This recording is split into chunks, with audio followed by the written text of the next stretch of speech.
What's up, everyone? Welcome to the Tell Me More podcast brought to you by Major League Success. I'm excited to have this gentleman on with me because most of the time when I bring someone on, Brad, it is because, I already know some of their background, some of the story. I know them. You and we've only connected, I think, once, maybe twice, in the past. But I have Brad Clarizio with us. He is with Capital City Homes.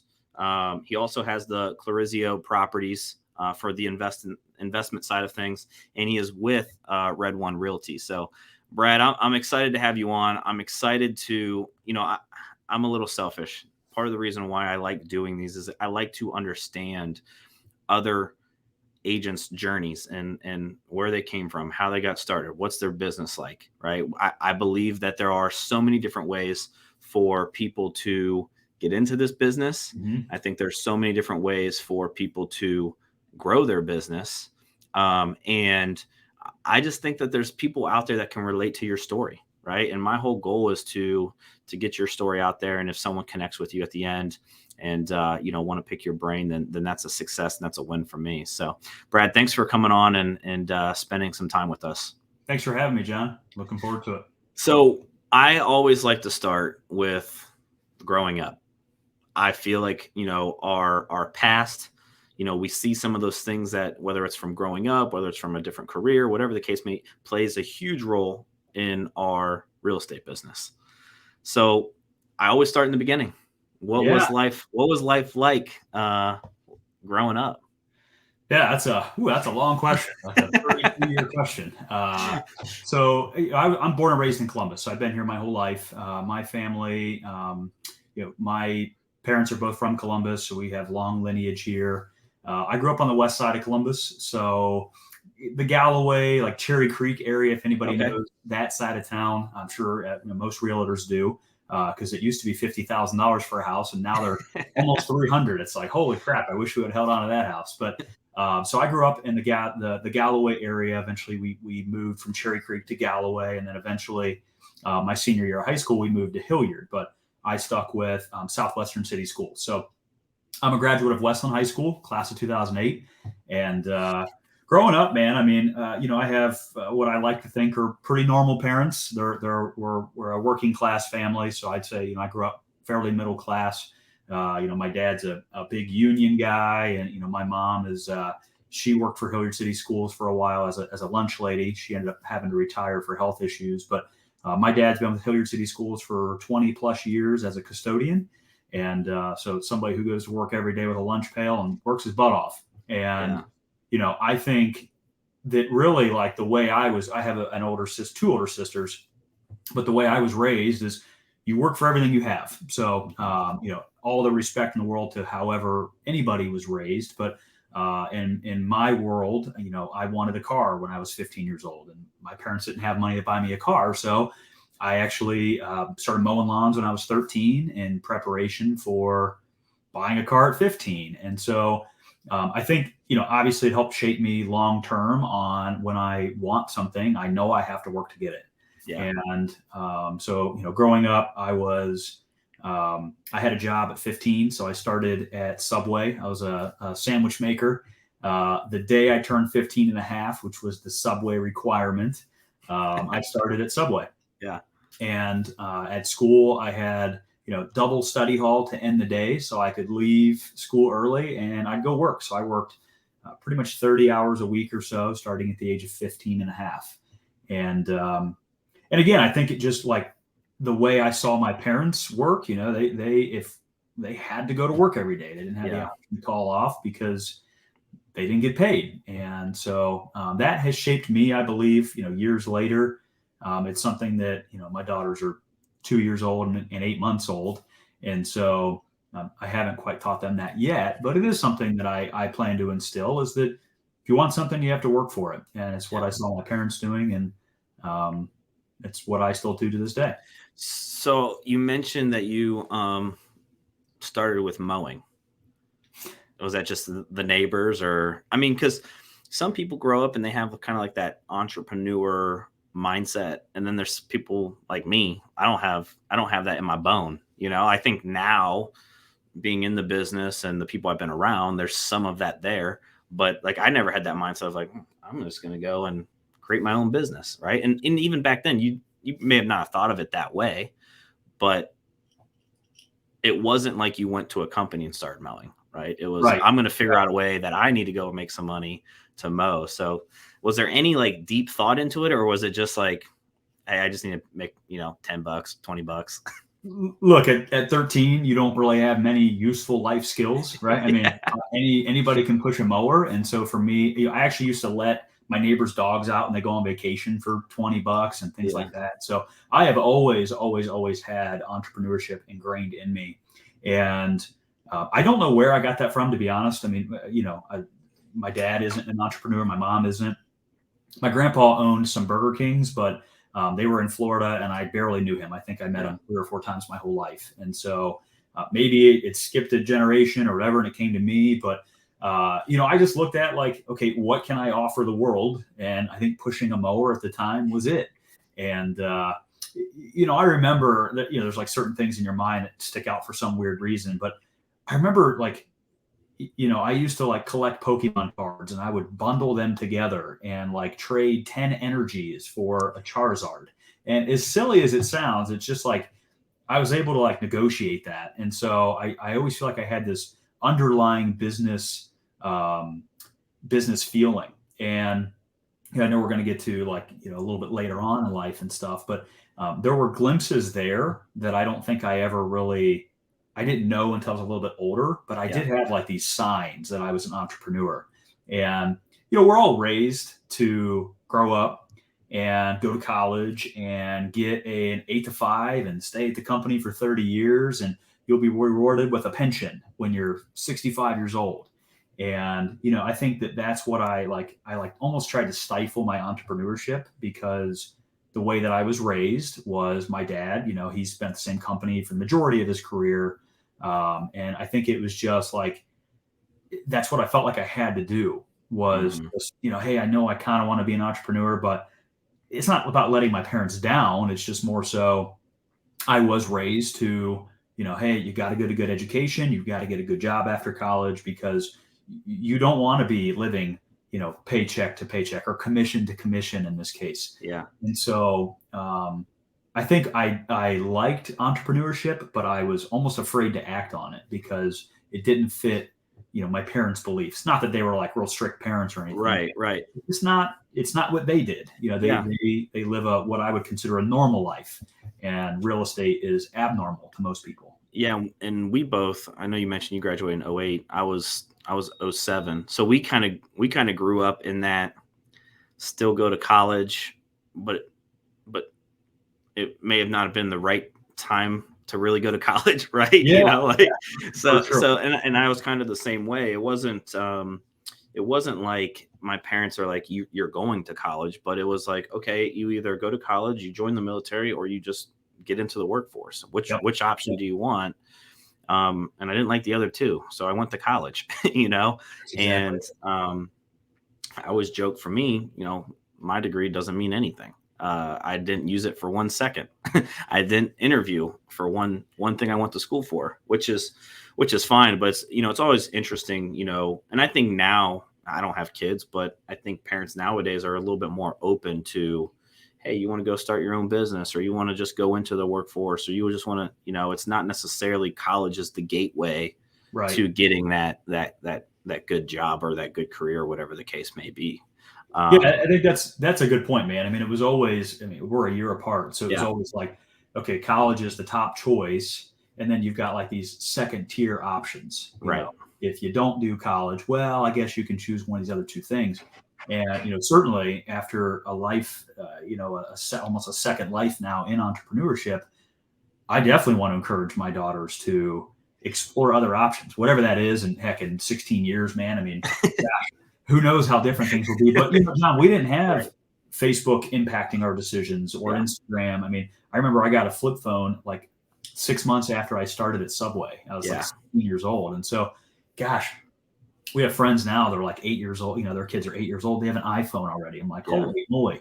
So it's not like, we're old men and an old generation, but it was different than what we experience now. And college was almost like the natural thing after high school. Like you didn't really give it a whole lot of thought because the other options were like almost second class options, which they certainly aren't.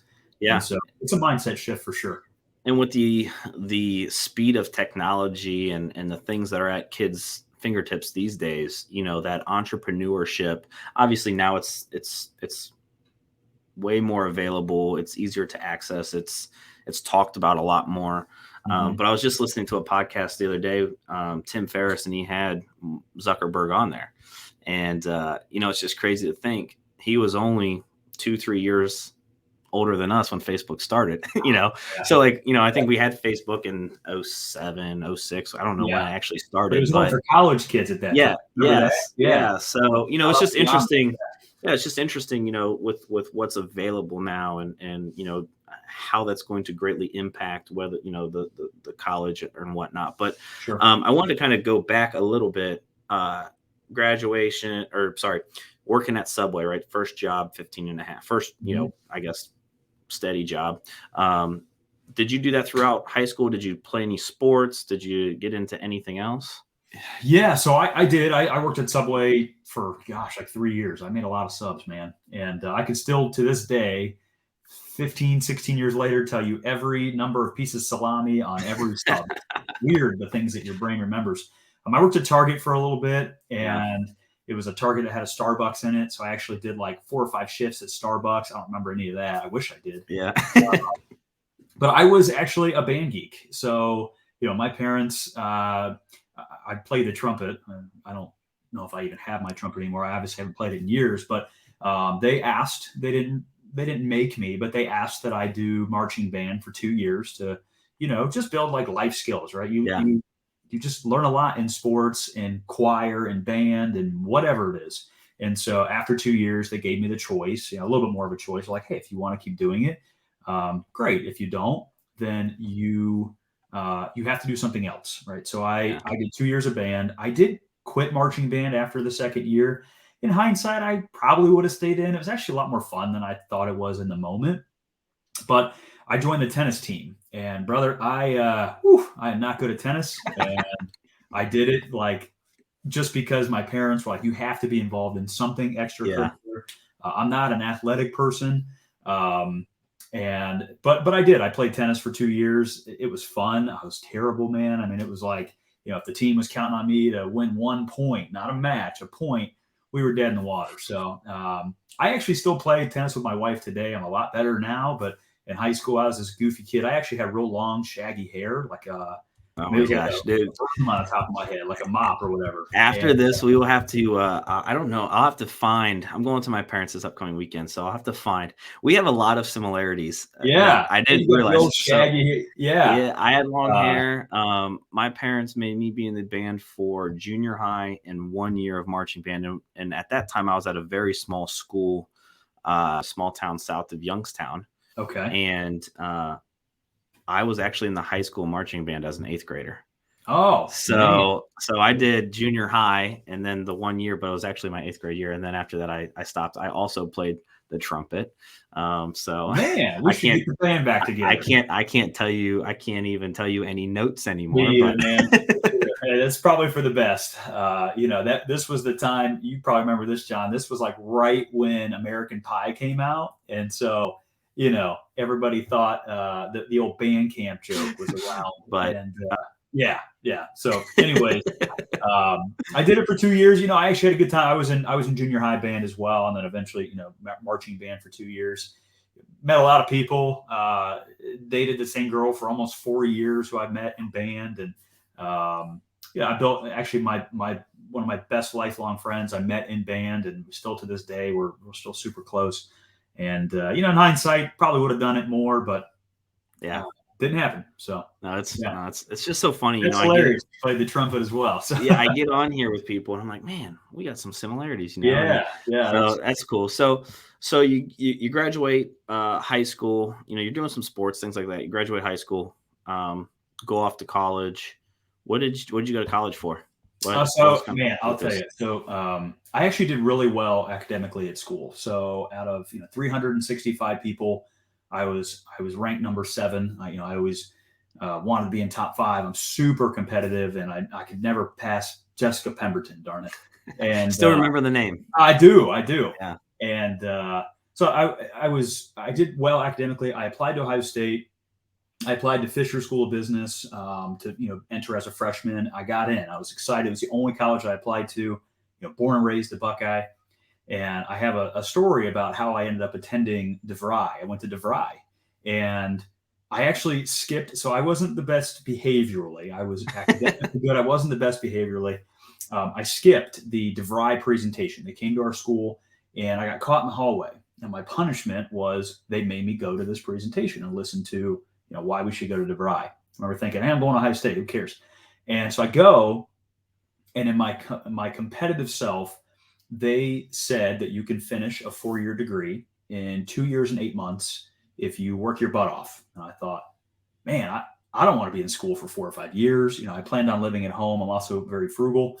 And so I thought, hey, I live, 15 minutes away. I'll commute to school.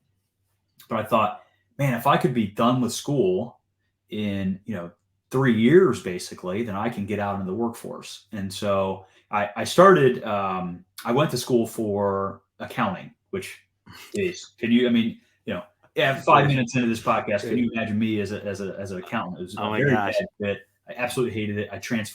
I switched to finance, hated finance, ended up transferring to entrepreneurship. When I say transferring, I mean switching my major. Sure.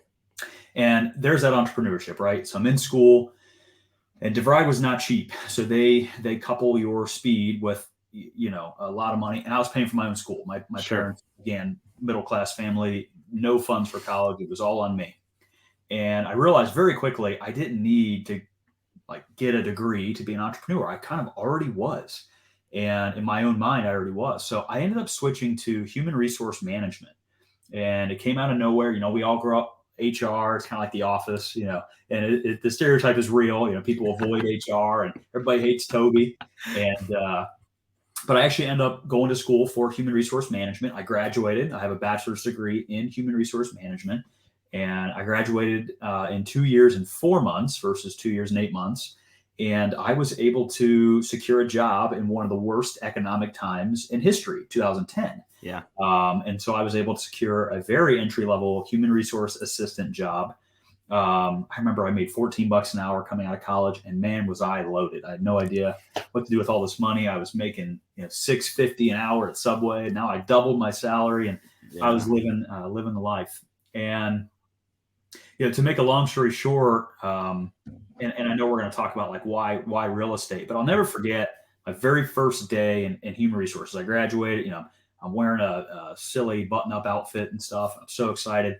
My very first task as a human resource assistant was filing papers, and specifically filing all of the raises that had just been processed at the last merit cycle. So the whole company got a 3% raise, and they did it on paper at the time.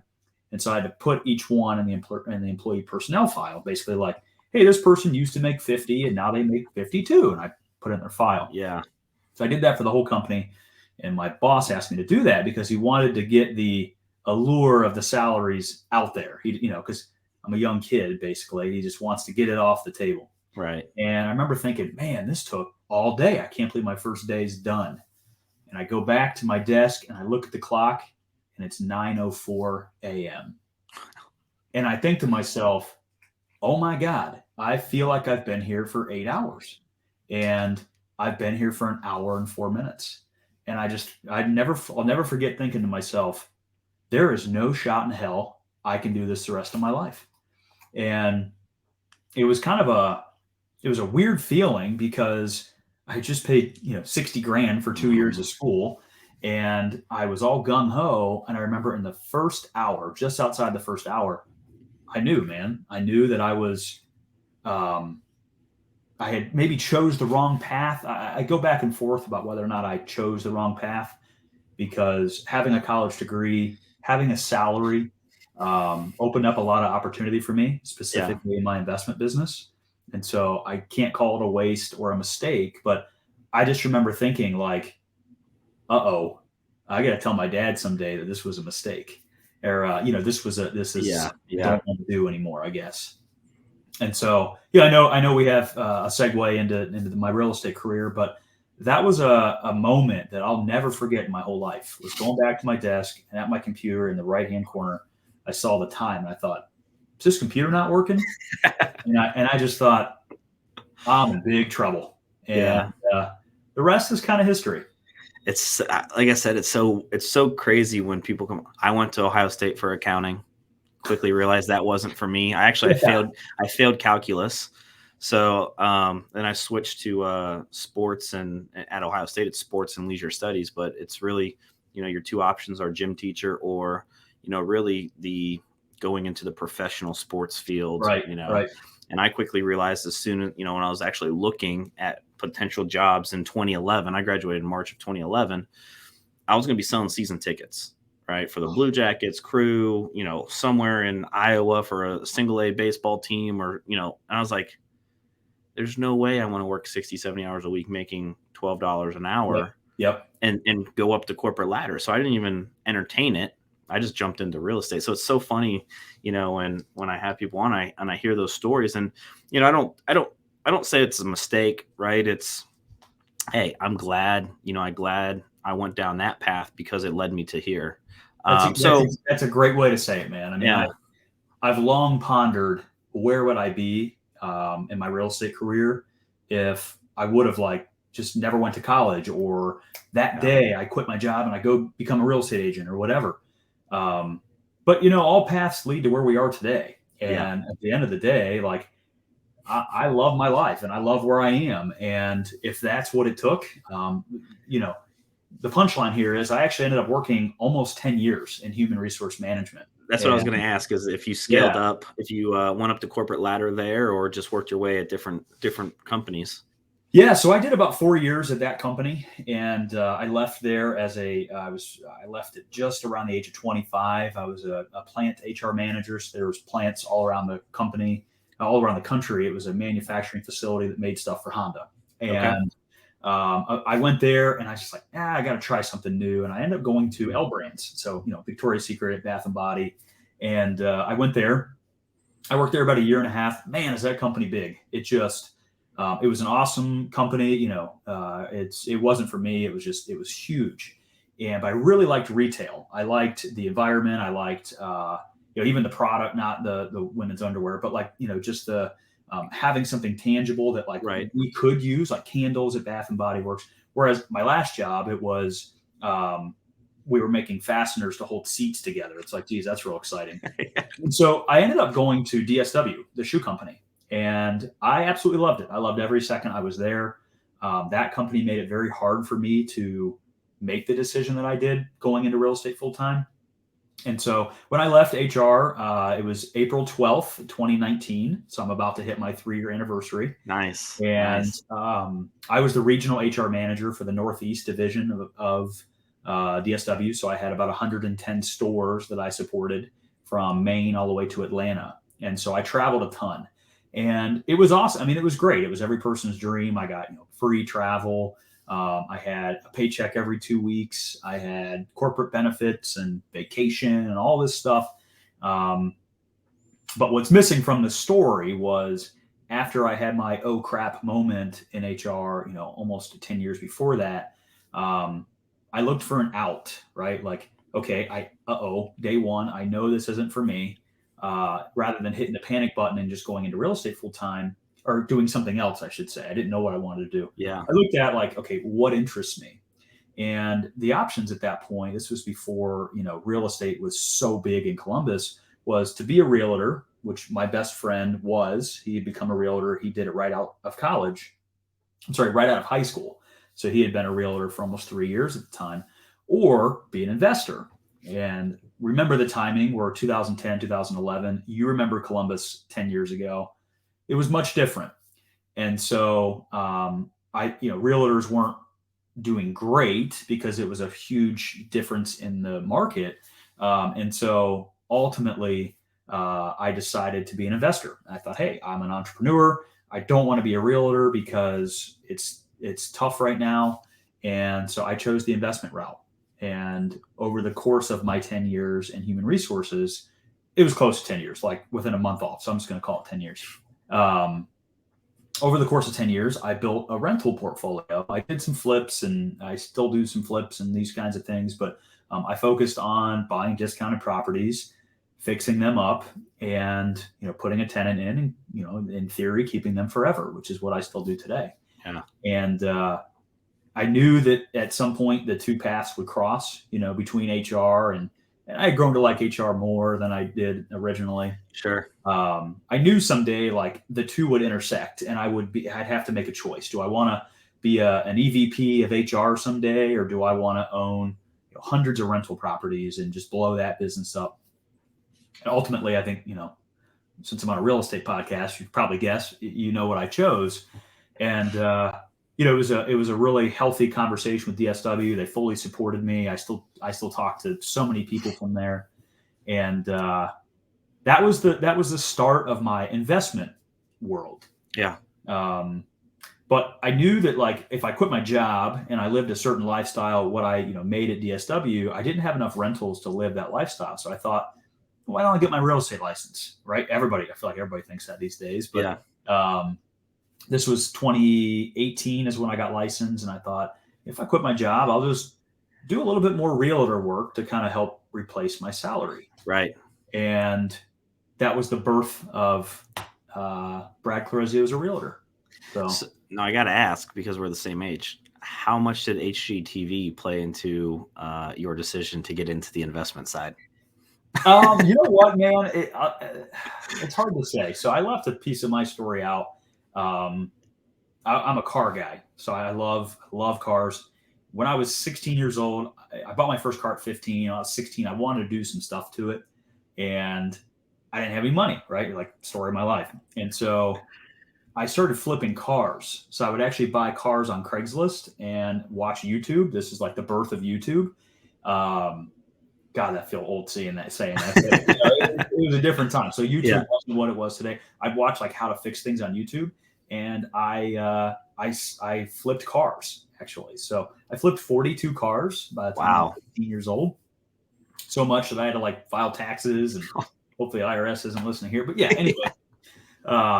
So that's kind of like my flipping story, and then I thought the same thing when I was 21. I started flipping. I flipped my first house at 21, and I thought, well, heck, I flipped cars. I mean, what's the difference between that and a house? And houses were much cheaper in Columbus back then, and so I actually had enough money saved up to flip a house, and I did. And I flipped 3 houses before I got scared. And when I say scared, it was I started to have a lot of money in the bank. I was like, holy moly, I'm 22 at the time. What do I do with all this money? And I bought rentals. And then I realized how much I like having mailbox money, where every single month, in theory, it comes in. And so I continued on that trajectory. And I flip houses, if it doesn't make sense as a rental, but it's a good deal, I'll flip it. But primarily, I am a long-term hold investor. Yeah. So you're working, HR, you're building up the rental portfolio. That's, when we were talking off camera, right? I always say, I believe the past is always, there's always something from the past that translates into, and it's the flipping cars, right? Like, that's a skill, like like you said, if you can flip one thing and you understand the as is value today, and if you can do X, Y, and Z to get it to here, then it's just business and math and numbers. But I want to get into, you decide, you make the decision in 2018 to go to real estate school, get licensed. That conversation with the parents, right? When you made the decision to leave corporate America to go into, 100% commission-based industry. Yep. I'm always curious. Supporters, doubters, did you have people more in your corner? Do you have people kind of like some people don't tell you the doubters, to your face, but kind of what was that like? What were those conversations like? Yeah, no, that actually gave me like chills just thinking about it. Cause I remember, 2, I want to say like defining conversations in my son, father career, whatever you call that. First time was when I decided to flip my first house, and I was a little short. So I actually had to loan money from my dad's credit card. Again, my parents don't have a ton of money, and my dad had a credit card, and he's like, hey, it's got a $25,000 limit on it. Like, if you pay all the interest, you can leverage it, I guess. And he's like, I think you're crazy. You're 21 years old. You don't know what the hell you're doing when it comes to putting in floors and painting a house and all this stuff. And he's like, but I trust you. And so I remember when I sold that house and I paid him back, and he's like, you did it. I'm proud of you. And so it was like this, this kind of win in my column to say like, hey, like I'm not totally clueless on what I'm doing. So as my rental business grew, my dad, my parents saw it, right? They knew I had rentals, and I quit my job with around 20 rentals. I didn't have a ton at that time. It was just 3 years ago. I didn't have a ton of rentals, but I had enough that like I wasn't quitting my job with nothing like some people do, which I just have mad respect for, because I at least had like enough money to pay my bills. It was close, hence becoming a realtor. But I was like, hey, if I have to eat ramen for like a week of the month, like I will. Yeah. But I will say my parents thought I was nuts for quitting my job. So they thought I was a little like off when I flipped my first house, but they thought they did not fully support me quitting my job. And I was 28 years old. I was a grown man. I was engaged, and of course I want my parents' support. And I don't want to say they didn't support me, but they thought I was nuts. Sure.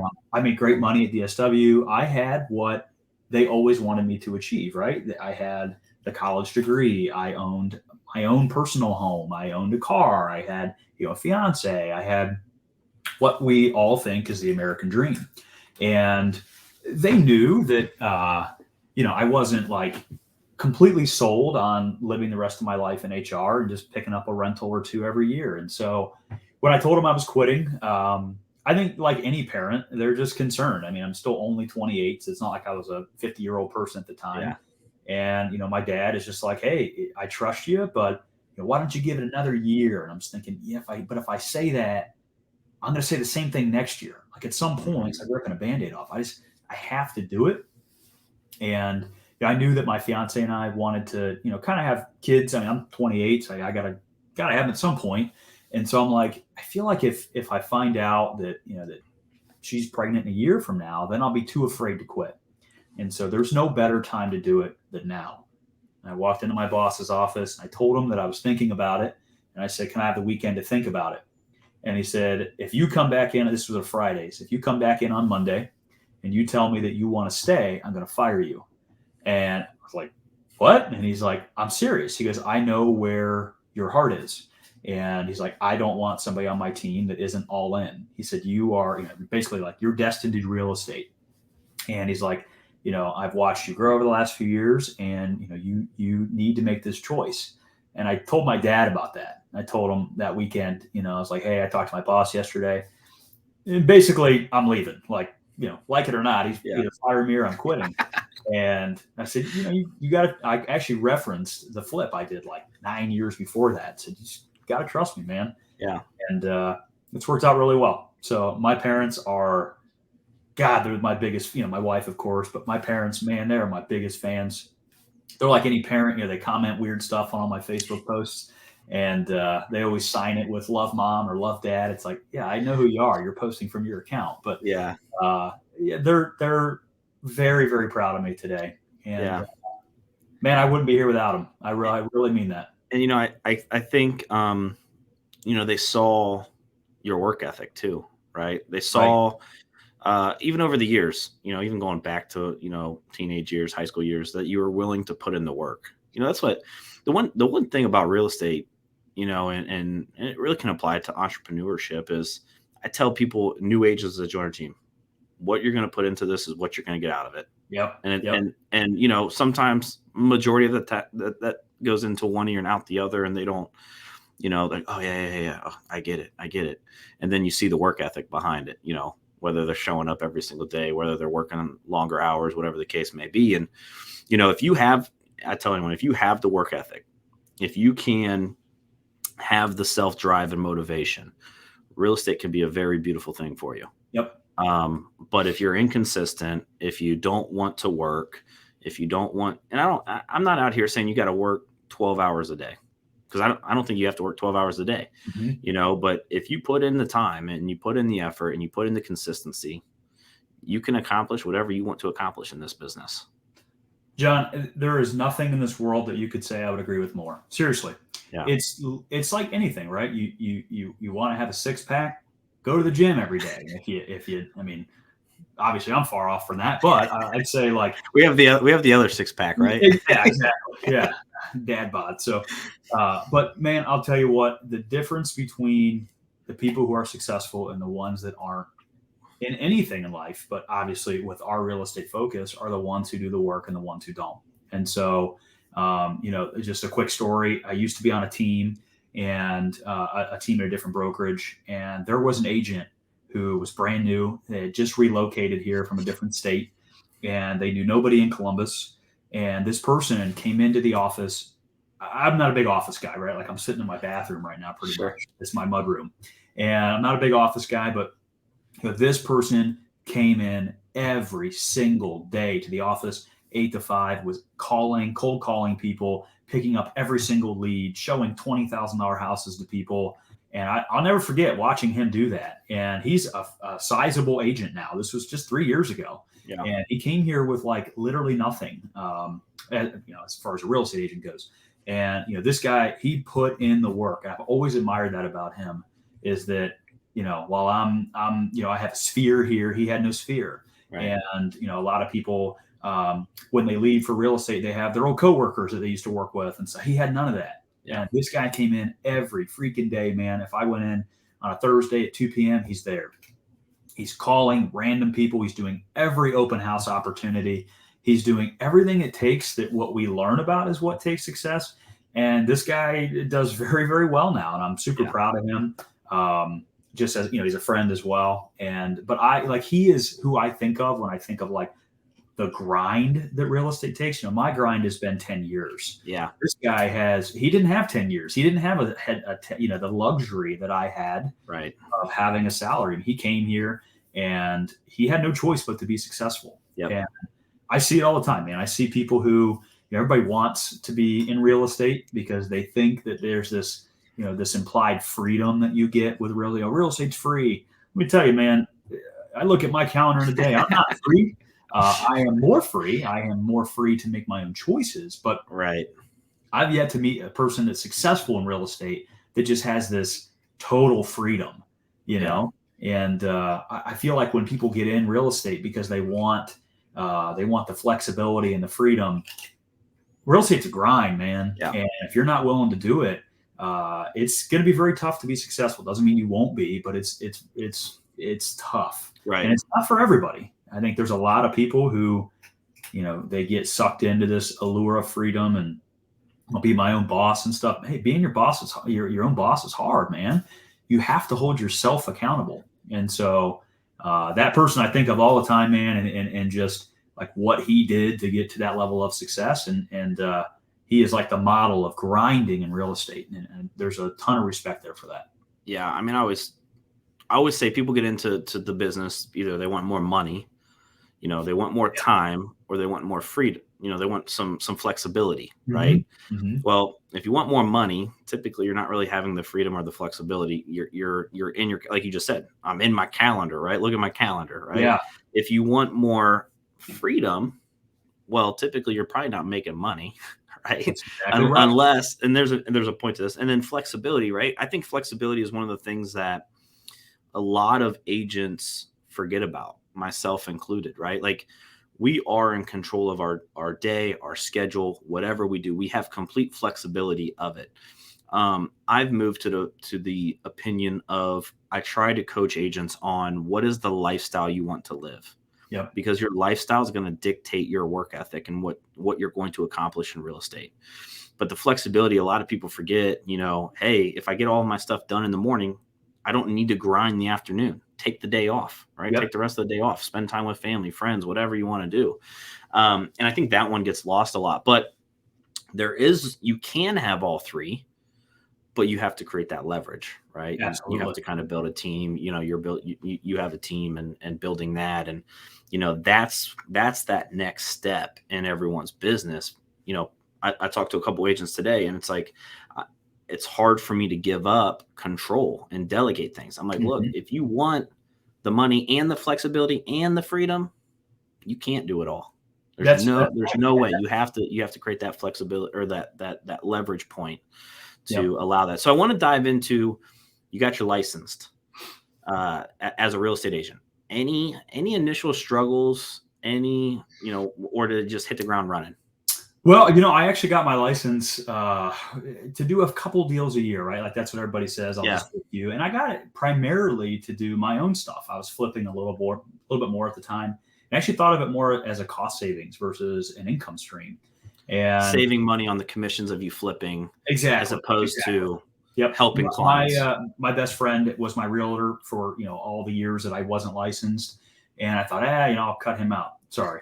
It was more of a cost savings, and a couple deals here and there for some extra money. Again, I was cutting it a little close with what I used to make at DSW versus replacing it with my rentals. Right.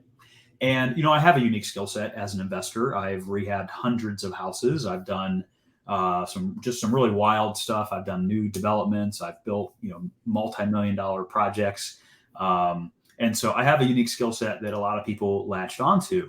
And so when I got started, it was like, once again, I'm back to finding the balance. That was my biggest challenge was, okay, I quit my HR job because my investment business was growing so fast. Well, now I just replaced it with like another job. And so I had to figure out how the two integrate together. Let me tell you, HR and rentals have very little overlap with the exception of like working through conflict. That's what we do in HR. And, believe it or not, tenants can be a little conflicting sometimes. And so that was a skill set that translated over nicely. But there isn't a whole lot of overlap between my past and then now my present. So coming out of HR, the HR world, and getting my real estate license, I did whatever. Like I had people from some of the investment sites, Bigger Pockets, things like that would be like, hey, there's this $20,000 house. Remember, this is 2018, so Columbus was on the verge of exploding, but hadn't quite yet. Yeah. And there's this $30,000 house. Boom, I'll go show it. I'll do whatever.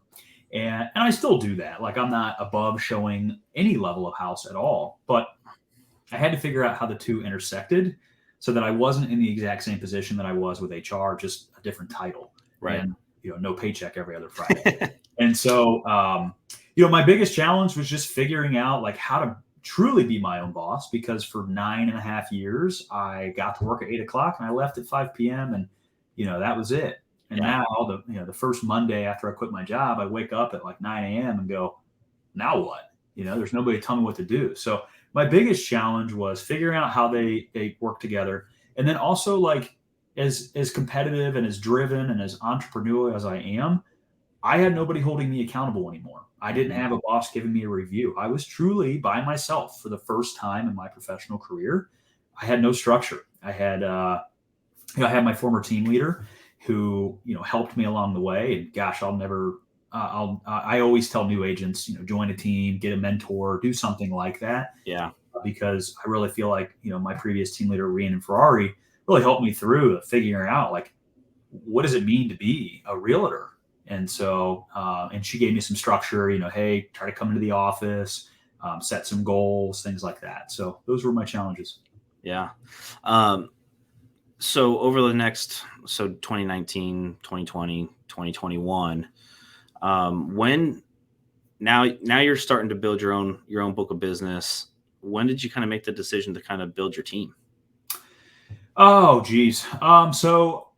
Again, my skill set was lined up really nicely with investors in the beginning. And so I got like these kind of foundational clients. But I found that people, for whatever reason, really liked to work with me on the traditional, like just regular people, not investors. Right. And I started to realize like how much more time investors take and how needy they are. I'm like, geez, was I this hard on my agent for all these years? And so I actually started to like transition away from working with investors.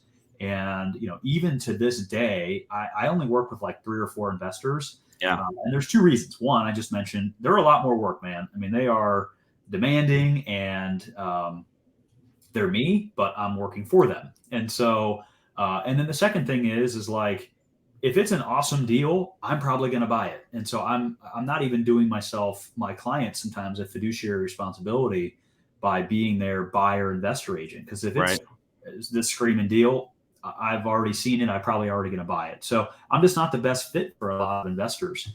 And but as I mentioned, I've been in Columbus my whole life, so my sphere is quite large.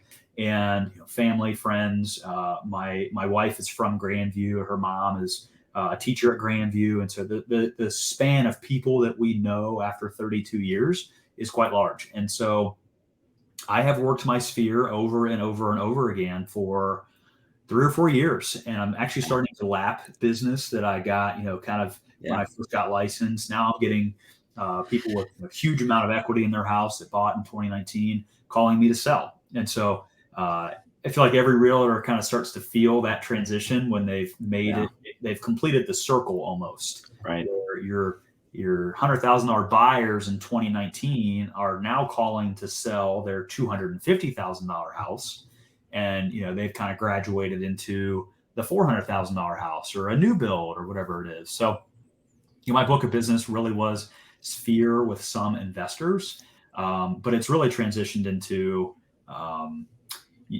like sphere with just those like 2 or 3 people who have been with me for a while. But to answer your question about when did I know it was right to do a team, I had a really great 2020. Despite COVID, I had a really, really good 2020, and decided that it was ready to fly. I was ready to fly. And I had an amazing team leader who I'm still very close with today, but thought, you know what, I think I can do this. And I was getting a ton of listings. And so I thought maybe a buyer's agent or somebody to help me with just these, the folks I feel like a newer agent could help support a little bit more. Sure. So ultimately made the decision to create my own little team, and we're cranking out some volume now. And I focus primarily on listings. Obviously I have buyers, all that stuff, but the majority of what I do is I focus on the sell side, and then the agent on my team right now, we're at one agent, Julie McCullough. She focuses primarily with our buyers, and she's been licensed for about a year and did 11 deals her first year. Awesome. And has really like shot out of the gate 2022. And she's like on fire in a good way. So no, that's awesome. And I know we only have a couple minutes left, but I wanted to kind of dig into the transition a little bit into moving out of the investing space into actually helping your sphere.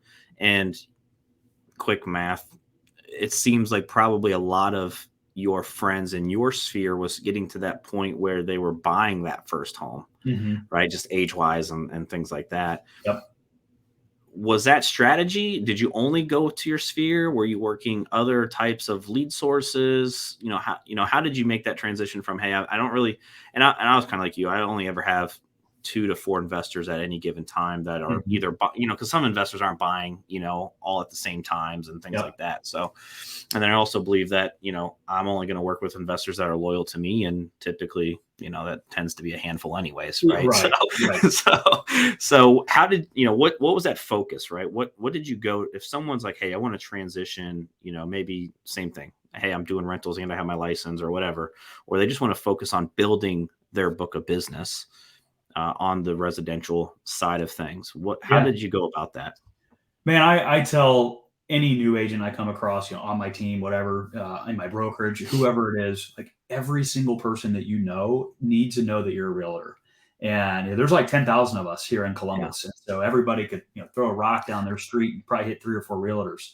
But you want the people around you to know that you are a real estate agent, and, you have to establish credibility. Obviously, social media is a big part of that. So, I try to like highlight the deals that I sell. And, for any new agent that is looking for like, how do I get started? Because, you graduate and then you come out and you go, all right, now what? Like every single person you come across, the person in line in front of you at Giant Eagle, you hear the word real estate, my ears perk up, man.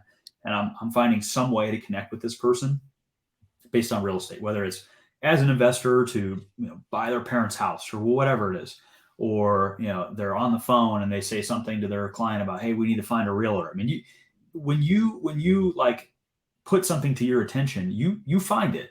It's Yeah. like, when you're shopping for a car, you notice a lot more of that car on the street, right? Mm-hmm. So you buy it. And it's the same thing with real estate. With If you choose to surround yourself, and remember, there's still an inherent level of grind there, that it does leads into success. Every single person needs to know that you're a realtor and that you're ready to help, Yeah. and just be constantly looking for opportunities. I go to a coffee shop 4 or 5 times a week, and my cards are there. They're on the counter, and I asked them, "Hey, can I leave my cards here?" And I've gotten calls from that. Open houses. Even though I was an investor and I was, doing pretty good amount of deals right out of the gate, I did open houses like almost every weekend, because you just meet people, and sometimes there's 50 people and you get nobody, and sometimes there's one person. And I've sold 4 houses to one person off of an open house I did in 2018. Yeah. And so when you immerse yourself, man, I mean, I am a firm believer that it will come. You have to stick with it. Yeah, no, that's awesome. Yeah, I always tell people, real estate, it's hard but simple, right? Yeah, The simple thing is you got to wake up every single day. It's kind of like Grant Cardone when he's like, "Who's got my money?" Right? Mm-hmm. In real estate, it's hey, I wake up every day. Who's someone new that I can find and connect with today to talk about real estate to? Right. And then the same day, who do I need to follow up with that I spoke with yesterday or the day before or last week that I already spoke with them about real estate? Right? Who do I need to stay in front of? And when you break it down to just that, that's the simple part, right? The hard part is actually putting it all together and making it go. But just waking up with that mindset, like you said, if I hear anyone say real estate, boom, I'm there, right? Yep. Like I'm finding a way to work into that conversation that I'm a real estate agent. Real estate's a numbers game, man. I mean, for every 100 people you call, you might get one person who even responds. And there's a level of resiliency that you need to be a successful, and that's even as an investor too, right? I mean, people, Yep. how many times I've heard the word no, it's like, ugh. Now it doesn't bug me anymore. But if I were a newer agent or a new investor, man, I'd be disheartened. But you have to keep your eye on the prize. And I had a different path, right? Because I worked corporate in tandem with investments, and then realtor kind of replaced corporate. So it's been a different path for me, but the underlying theme still is, man, you can speak things into existence. If you immerse yourself and throw yourself into what it is that you want, it'll happen. I'm a firm believer of that. No, I'm right there with you. So I want to kind of look into the future a little bit. What's one thing that you're looking to accomplish here in the next 12 months? It can be personal, it can be professional, doesn't matter. Yeah. Well, I'll tell you what, I really I like being a realtor, and I didn't know how much I would like it. And again, it was a means to an end at a point. And so actually my 12-month goal is to hire somebody on the investment side. And I think I already have the person who currently works with me, to kind of run like the day-to-day operations of my investment business, so that I can focus even more of my time on being a realtor. Right now, it's already 80% realtor. Most of my day is dedicated to showings and offers and all those things. But there's still like day-to-day stuff that I deal with on the investment side. And so my 12-month goal is to basically have like a COO who runs the investment side of my business, so that I can focus on what I think I'm even better at, is being a realtor. And so that's it. Is identifying, hiring, training, and helping that person be successful at essentially running Clarizio properties. Yeah, no, that's awesome. It's creating those leverage points, right? Yeah. That allow you to expand. So, what's one thing that you're looking to accomplish in the next 5 years? Oh, man, that's tough. I know sometimes that's a little bit further out, but yeah, I mean, look, I have the 2 daughters, and we would like to, God willing, we have a couple more. And so 5 years from now, I think, like, where was I 5 years ago and how different things are now? I would like to be more present with family, and I mean, I am now. I dedicate specific time and like repetitive time, and on the weekends and stuff, I spend really purposeful time with the family. But as my girls get older, and my kids get older, I really want to have a business that allows me, the freedom, as I said earlier, to make decisions for my family that have little to no impact on my business. And so I don't know what that means quite yet, but I think about like how hard I worked in my 20s. And, after my 8 to 5, I go over and I install floors at a rental property till 10 o'clock at night. And I don't want to do that stuff anymore. And I don't, like, not that level. Right. But I want to continue to find and hire talent, just like in HR, to help me run my business, and that, other people can be successful as well. So I have, Julie on my team. I really, really want to invest in her and like help her be successful. She has all the tools and she's already successful, but the goal is create this team for Clarizio Properties and for being a realtor to where other people are empowered to make decisions, and ultimately will allow me to pull back on some of that day-to-day stuff and, just have more time with my family. That's, I think, what everybody wants at their core. Yeah, I think you hit something there, being present, right? And that's something I think a lot of people struggle with. I know I do, like, because we feel like we always have to be on the go, responding to clients. Yep. Phones always in our hands. We always got our laptop on us. And I'll tell you what, it's one of the things that, over the last 11 years of me being in the business, I'm getting better at it. Beginning of my career, my friends will tell you, my family will tell you, it didn't matter what I was doing, vacation, holidays, I was stuck to my phone. That's right. And it's something that I'm working on to again, set that dedicated time aside and make sure, if my wife wants to go to brunch, I'm at brunch, right? I'm not at brunch and on my phone. And it's 100%. It's one of the hardest things to do, right? But I mean, it's the world, like, there's no such thing now as like work-life balance. To me, it's work-life integration. So there used to be a time where it's like, hey, you come home at 5 o'clock and you're done for the day. It doesn't work that way in real estate. So, how do you integrate the expectations of real estate into the expectations of being, a member of a family? Yeah. And it's tough, man. I think every person in real estate that does it at a high level of any kind struggles with that in some way. And I'm no different. I will tell you, in 2022, I have been, this is a little, some people might cringe that I do this, but my phone at 7 p.m. goes into silent mode for 1 hour. And it's 100% dedicated, focused, purposeful, present time with my family. My girls normally go to bed around 8. So for the last hour of the night that they're awake, if somebody calls me or whatever, I don't answer. And I know that as a realtor, people are probably like, well, you don't answer. No, you know what? Because if they need to contact me at 7:14, I can call them at 8:14 with little to no impact. Yeah. And so I'll tell you, I started at January 1st of this year, and it has been monstrous for my family life. And I know it's only an hour, but damn it, is it a purposeful hour? Yeah, no. It's just been great. It's been quality time with my family. And, again, I know some agents think, oh, you don't answer your phone at 7:15. It's like, I'll call you at 8:15. I'll text you when 8 o'clock rolls around. But for that 1 hour, it's family time. I like that work-life integration. I like that. I like that a lot. And you're right. I mean, most things are not, in our world, do not need to be done that second. That's right. Very rarely are there emergencies. And if there is, call the police or 911, right? Because I'm not an emergency handler. And there are very, very, very few emergencies in real estate. Right. They're emergencies to us, but they aren't true emergencies. Yeah. And are we making them out to be bigger than what they really are? Right. Yeah. Right. So I know we're up against the time, but I always want to end with this one question.